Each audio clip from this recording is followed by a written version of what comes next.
کہ نبی صلی اللہ علیہ وسلم کے ہمارے دلوں میں کتنا پیار اور عقیدہ ان سے، تو کتنی ہمیں تکلیف ہوتی ہے جب یہ ان کے اوپر کارٹونز یا کچھ بھی کرتے ہیں، تو یہ مسلمانوں کو کتنی تکلیف ہوتی ہے۔ تو یہ مسلمان ہیڈز کی ضرورت ہے کہ یو این کو، یورپین سٹیٹس کو، ان مغربی سٹیٹس کو سب کو بتائیں، کیونکہ وہاں یہ چیز نہیں سمجھتے کہ ہمارے لیے یہ سب سے اللہ کی جو کتاب ہے قرآن اور نبی صلی اللہ علیہ وسلم کا جو پیار ہے، یہ سب سے زیادہ ہمیں تکلیف دیتا ہے جب ان کی کوئی بے حرمتی کرتے ہیں آپ۔ OIC کی میٹنگ میں بھی سب ہیڈز آف سٹیٹ تھے، میں نے ان سب کو یہ بات کہی کہ یہ جو اسلاموفوبیا مغرب میں بڑھ رہا ہے، یہ جب تک مسلمانوں کے ہیڈز آف سٹیٹس مل کے اس کے اوپر پوزیشن نہیں لیں گے، یہ بڑھتا جائے گا۔ مغرب کے لوگوں کو نہیں سمجھ جو ہمارا رشتہ ہے نبی صلی اللہ علیہ وسلم سے، سارے لیڈرز کو جمع ہو کے UN کے اندر اور یورپین یونین میں بتانا ان کو چاہیے تھا کہ ہمیں آپ تکلیف دیتے ہیں جب آپ کوئی بھی ایسی چیز کریں جو بے حرمتی کرے ہمارے نبی صلی اللہ علیہ وسلم کی، ہمیں بتانا چاہیے تھا۔ ہمارے لیے کوئی تکلیف مقابلہ نہیں کر سکتی جب ہمارے نبی صلی اللہ علیہ وسلم کے خلاف کوئی بھی ان کی بے حرمتی کرتا ہے۔ کسی مغربی ملک میں ہمارے پیارے نبی صلی اللہ علیہ وسلم کی توہین کی جاتی ہے، ان کی شان میں گستاخی کی جاتی ہے، اس کا نتیجہ کیا ہوتا ہے؟ مسلمانوں کو غصہ چڑھتا ہے۔ ان کے لوگوں کو نہیں سمجھ، ان کو سمجھ ہی نہیں آ سکتی کہ ہمارے دلوں میں بستے ہیں ہمارے نبی، تو ہم ان کو سمجھائیں۔ تو OIC سے بات ہوئی، پھر یونائٹڈ نیشنز کے اندر، اور پھر ایک چیز ہوئی جو کبھی پہلے نہیں ہوئی، یورپین یونین کا جو ہیومن رائٹس کورٹ ہے، اس نے پہلی دفعہ کہا کہ فریڈم آف سپیچ کی آڑ لے کے آپ کسی کے دین کو تکلیف نہیں پہنچا سکتے، اور خاص طور پہ انہوں نے کہا کہ نبی صلی اللہ علیہ وسلم کو شان میں گستاخی نہیں کر سکتے۔ Constantly and even now we keep hearing about radical Islam. There is only one Islam, the Islam of Prophet Muhammad, peace be upon him, which we follow. This has to be addressed. I have seen this since that awful man Salman Rushdie produced a book called The Satanic Verses. It was mocking, ridiculing a holy prophet, peace be upon him. People in the West could not understand the pain that it caused to the Muslim world, because Europe especially, they do not regard religion as we Muslims regard. We live our religion. They have a completely different attitude to religion. And unfortunately, this I blame us Muslim leaders. We have not explained to the Western societies how painful it is when our Prophet is maligned, mocked, ridiculed.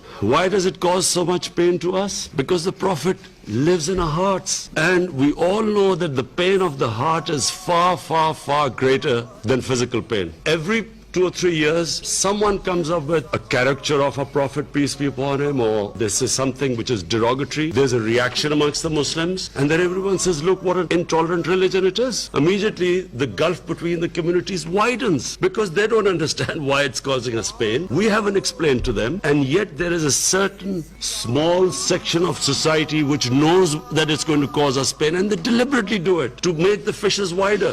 Deliberately insulting religions and sacred religious symbols provokes hatred and violent extremism, leading to further polarization and fragmentation of humanity. Therefore, SCO members should continue to call for mutual respect of all religions and beliefs, and for fostering a culture of peace, fraternity and harmony.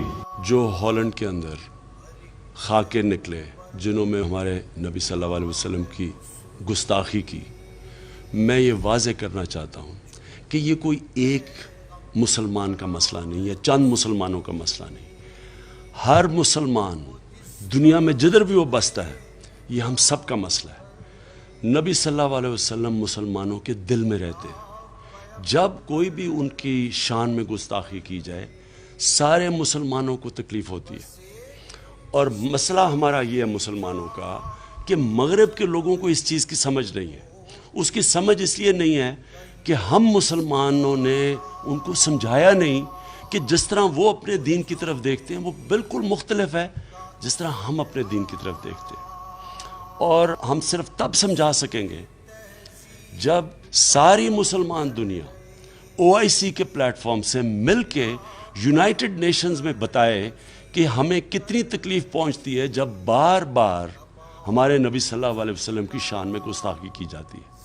اور وہ جب سارے مسلمان ملک ایک page پہ آ کے جب ہم ایک OIC کے پلیٹ فارم سے یونائٹڈ نیشنز میں بات کریں گے، صرف تبھی یہ رکے گا۔ انشاءاللہ ہم سمجھائیں گے بھی ان کو اور پروٹیسٹ بھی کریں گے کہ اس طرح کی چیزیں، ایک 1.25 ارب دنیا میں انسان رہتے ہیں، ان کو تکلیف نہیں پہنچا سکتے آپ، اور انشاءاللہ ہم کامیاب ہوں گے۔